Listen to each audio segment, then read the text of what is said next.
untuk keluarga kita yang sudah mengalami stroke, yang bisa kita lakukan pertama adalah support. Ya, karena orang yang sudah stroke apalagi mengalami kecacatan, katakanlah anggota geraknya tidak bisa berfungsi dengan baik, dia hanya perlu bantuan, dia akan merasa hidupnya tidak berarti dan menjadi beban bagi keluarga. Ya, jadi yang pertama, support dari keluarga itu sangat penting.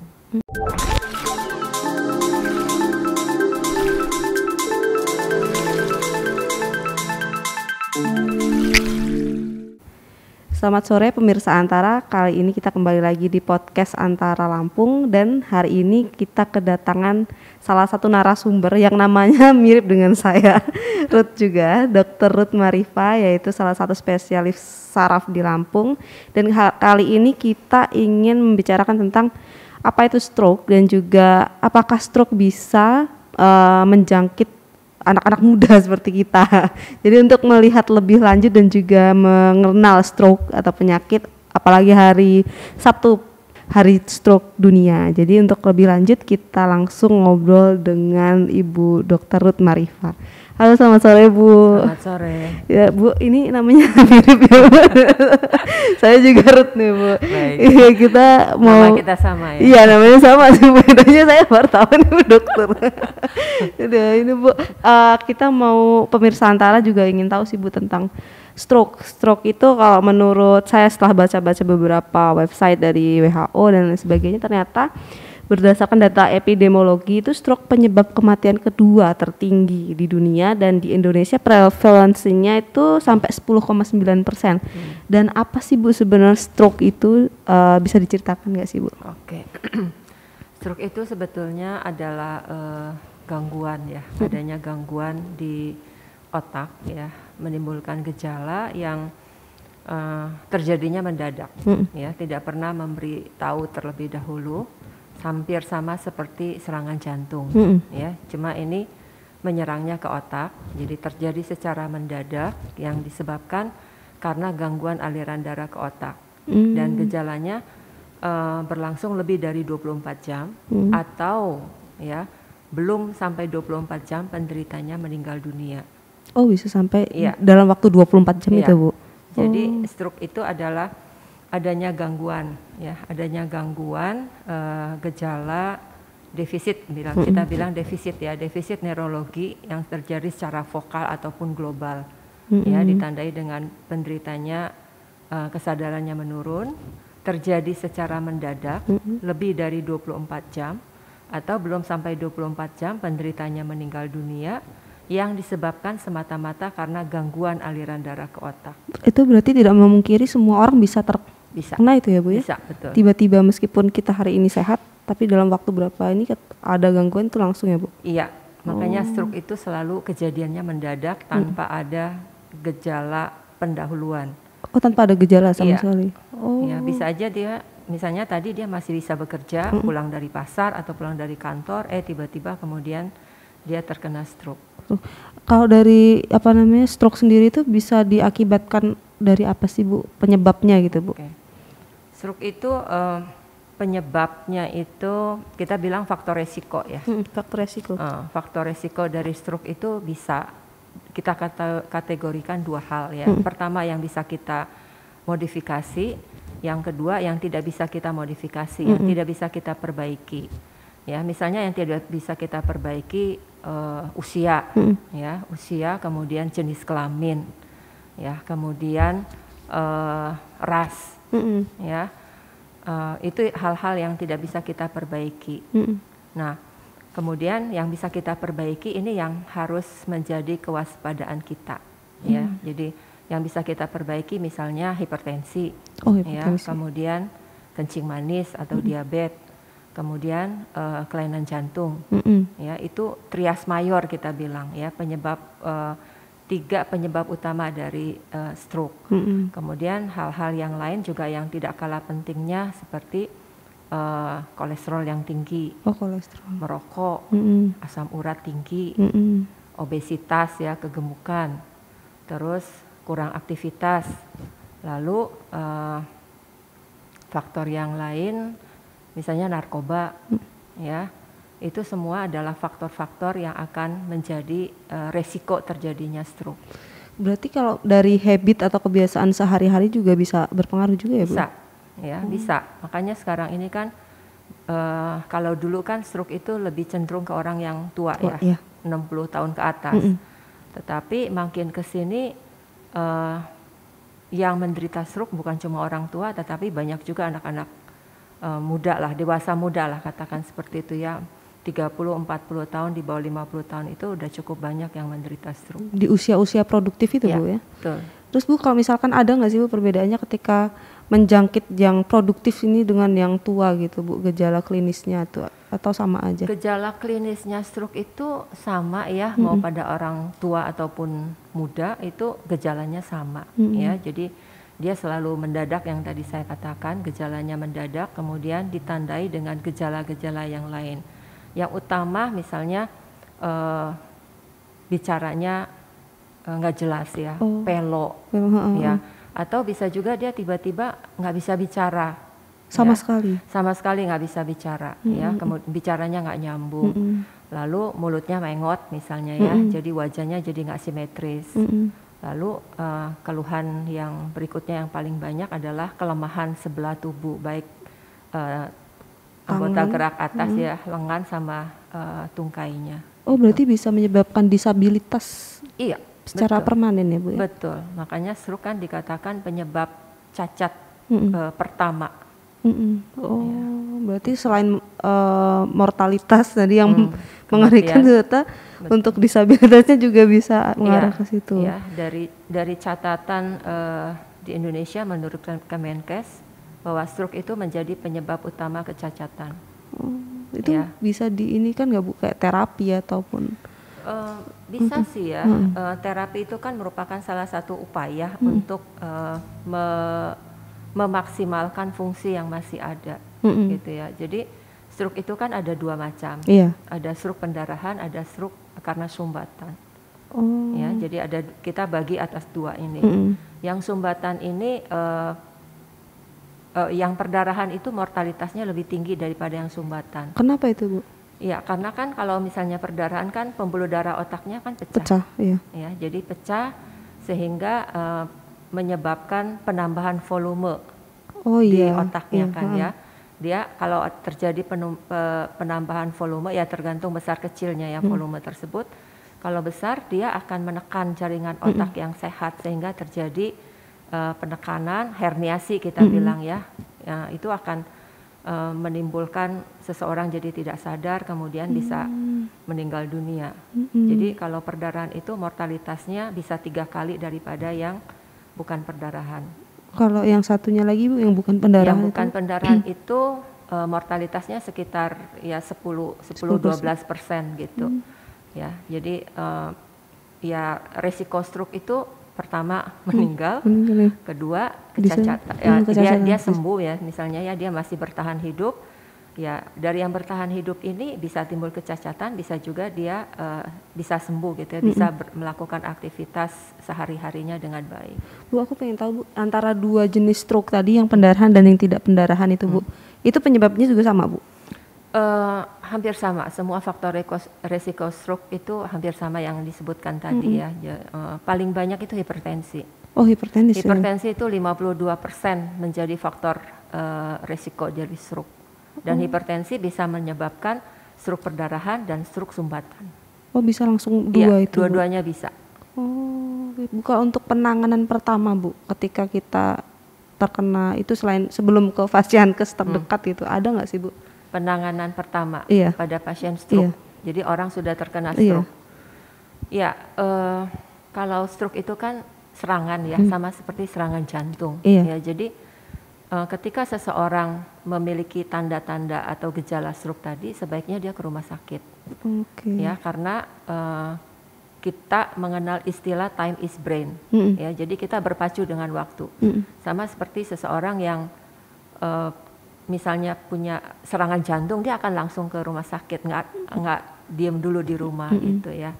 Cuma ya memang masyarakat kita masih belum terlalu familiar ya serangan stroke itu. Jadi seringkali dibawa ke rumah sakit itu sudah rada-rada parah gitu ya. terlambat lah waktunya terlambat. gitu ya. Oh, berarti Bu kalau misalkan untuk kasus-kasus stroke itu kan bisa nggak sih Bu berulang gitu Bu? Kita masih bisa bertahan hidup nih Bu? Bisa. Mati Bisa. sebelah meskipun nggak bisa bergerak sebelah masih bisa berulang Bu? Jadi stroke itu bisa kita bilang recurrent stroke ya, stroke ulang. Ya jadi seseorang yang misalnya punya faktor resiko, kemudian dia terkena stroke, ya. Lalu orang yang sudah terkena stroke, ya bisa tetap berulang stroke-nya apa? Selama faktor resikonya itu masih ada. Oh. Kan faktor resiko stroke kan yang tadi Iya, hipertensi misalnya, hipertensinya dia nggak terkontrol, minum obat semau-maunya dia misalnya ya. Kemudian pola hidupnya nggak bagus, ya. Dia punya resiko untuk terkena stroke yang berikutnya.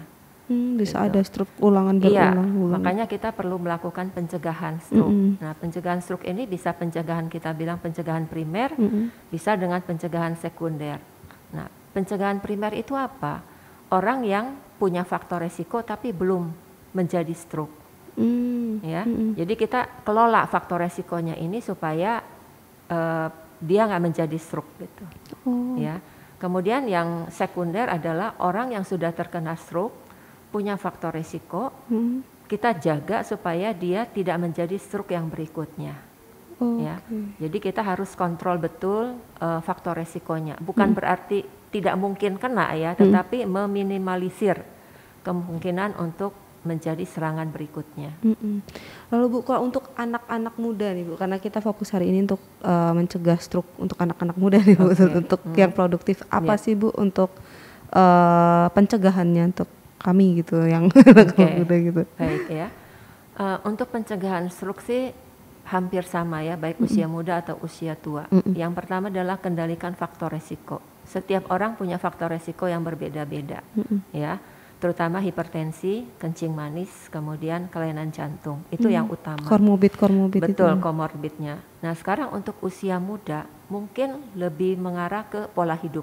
Oh, pola hidup. Ya, pola hidup anak-anak muda sekarang kan beda ya dengan zaman yang dulu ya, dengan fasilitas yang ada, kemudian begitu banyak kemudahan-kemudahan, ya, gaya hidup yang saat ini lebih suka makanan fast food, ya, kemudian kurang aktivitas, ya, lebih banyak main HP, kemudian sambil ngemil, ya, itu semua menjadi faktor-faktor resiko yang mungkin kita tidak menyadari, ya, kurang malas olahraga misalnya dengan alasan sibuk kerja dan sebagainya, ya, jadi itu mungkin ya faktor resiko yang lebih menjurus ke usia muda saat ini karena pola hidup yang tidak bagus, ya, tidur begadang misalnya kayak gitu.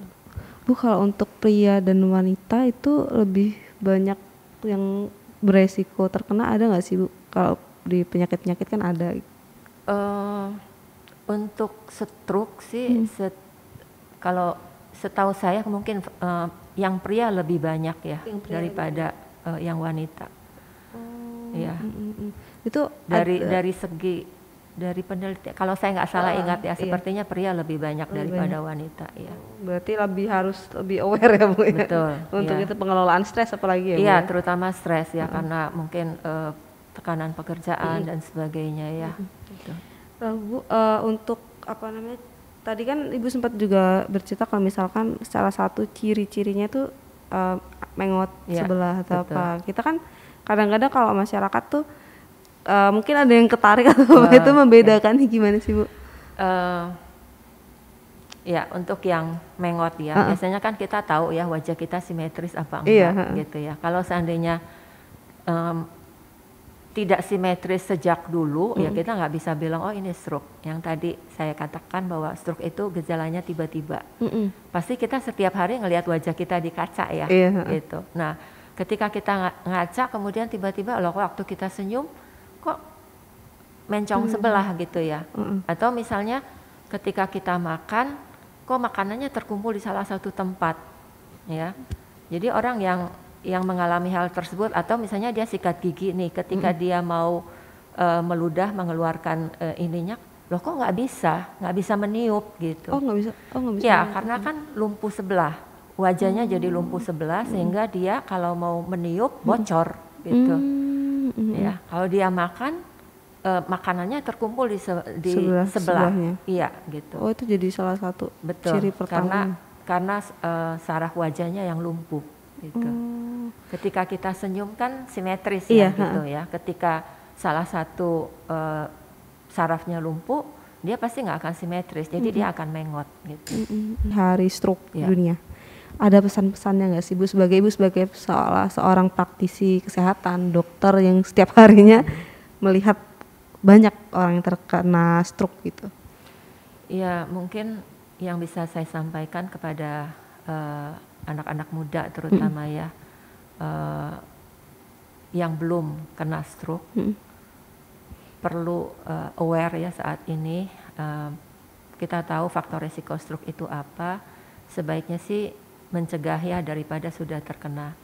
Ya, pola hidup sehat terutama, hindari stres, ya, hindari ngerokok, udah nggak perlu lagi ngerokok. Ya.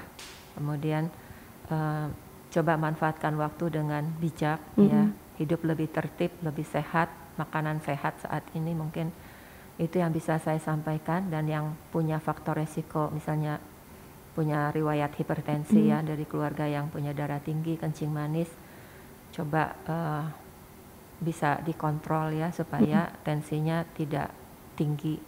Karena orang yang hipertensi selain punya resiko untuk menjadi terkena stroke, dia juga punya resiko serangan jantung lebih besar. Ya. Oh, bisa double ketika serangan itu Bu? Hipertensi itu bisa kemana-mana. Target organ hipertensi itu pertama ke jantung, kemudian ke otak ya, jadi stroke, kemudian ke ginjal, akan menyebabkan kerusakan ginjal. Kemudian hipertensi juga bisa menyerang ke mata, menyebabkan kebutaan. Oh, bisa sampai ke mata. Betul, makanya jadi hipertensi ini perlu betul-betul dikelola dengan baik ya. Jadi jangan minum obat kalau ada keluhan saja, ya, sebab hipertensi itu pada umumnya ya sebagian besar tidak menimbulkan gejala.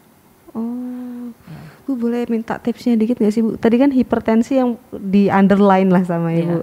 Nah, untuk mencegah hipertensi tadi apa sih Bu? Oke, hipertensi supaya kita tidak terkena hipertensi, pertama ya jangan stres. Itu tetap yang utama ya Bu ya? Ya, jangan stres, karena kalau kita stres kan pasti tubuh kita akan bereaksi mengeluarkan adrenalin, ya. Tensi jadi naik, jantung juga jadi berpacu lebih cepat, ya. Kemudian kurangi makanan yang terlalu asin, ya. Ya kita harus tetap ada garam ya, asupan garam kita harus cukup.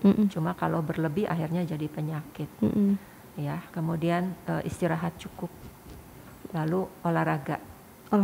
Iya, olahraga harus teratur. Itu ya. Yang susah buat anak muda ya Bu. Sebetulnya sih bisa, hanya tinggal mau apa enggak ya. Iya benar-benar Bu.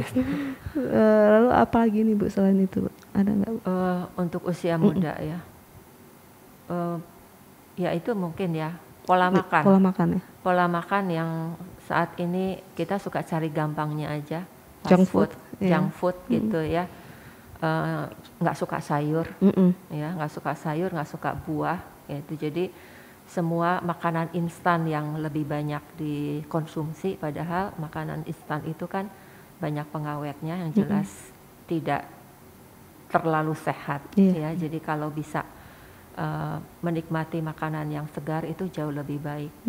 Oh, berarti makanan segar jauh lebih untuk membantu metabolisme tubuh ya Bu ya? Iya, gitu lah. Kecuali kalau memang kepepet ya, kita bisa suplemen lah ya. Kemudian bukan berarti kita nggak boleh makan makanan instan ya, masih bisa. Cuma barangkali porsinya jangan terlalu banyak atau jangan terlalu sering ya. Lalu untuk treatment, kalau misalnya kita ada anggota keluarga yang sudah terlanjur terkena stroke Bu, treatment di rumah ada yang bisa dilakukan nggak sih Bu ketika sudah selesai pengobatan misalkan di rumah sakit gitu? Untuk treatment mereka yang masih survive ya sesudah terkena stroke, tergantung sih derajat kecacatannya itu ya, keparahannya itu seperti apa. Yang jelas untuk keluarga kita yang sudah mengalami stroke, yang bisa kita lakukan pertama adalah support, ya, karena orang yang sudah stroke apalagi mengalami kecacatan, katakanlah anggota geraknya tidak bisa berfungsi dengan baik, dia hanya perlu bantuan, dia akan merasa hidupnya tidak berarti dan menjadi beban bagi keluarga. Ya, jadi yang pertama support dari keluarga itu sangat penting. Ketika seseorang sudah kehilangan semangat, apapun yang kita lakukan, obat apapun yang kita berikan itu tidak akan ada manfaatnya. Jadi semangat, ya, supporting dari lingkungan sekitarnya itu sangat dibutuhkan. Ya, jangan sampai masuk ke depresi. Kemudian yang berikutnya tetap dilatih. Ya, jadi anggota gerak yang terganggu, ya, katakanlah misalnya dia lumpuh, itu tetap harus kita latih supaya tidak mengecil, karena otot kalau seandainya tidak digerakkan dia akan jadi mengecil, jadi peot gitu ya. Jadi dia tetap harus dilatih, bisa kita latih sendiri di rumah atau kita fisioterapi, ya. Kemudian yang berikutnya tetap asupan gizinya harus cukup baik, ya, supaya dia cepat pulih, ya, untuk dengan nutrisi yang baik, pasti staminanya juga baik dan pemulihan akan lebih cepat. Itu aja ya Bu ya, berarti memang yang paling utama makan, habis itu kelola stres dan juga memberikan support tadi, dan juga yang ketiga adalah kita harus bisa membantu mereka untuk mengelola tubuhnya meskipun nggak bisa digerakkan lagi ya Bu ya. Iya, tetap itu harus, ya. Jadi support dari keluarga dan lingkungannya itu. Oke, siap Bu. Bu, ini terima kasih banyak loh Bu sudah hadir di sini Bu. Ini udah ada masukan-masukan juga untuk anak-anak muda supaya yang malas olahraga biar mau olahraga, menjaga makanannya. Kami biasanya makannya junk food, nanti kita berubah deh.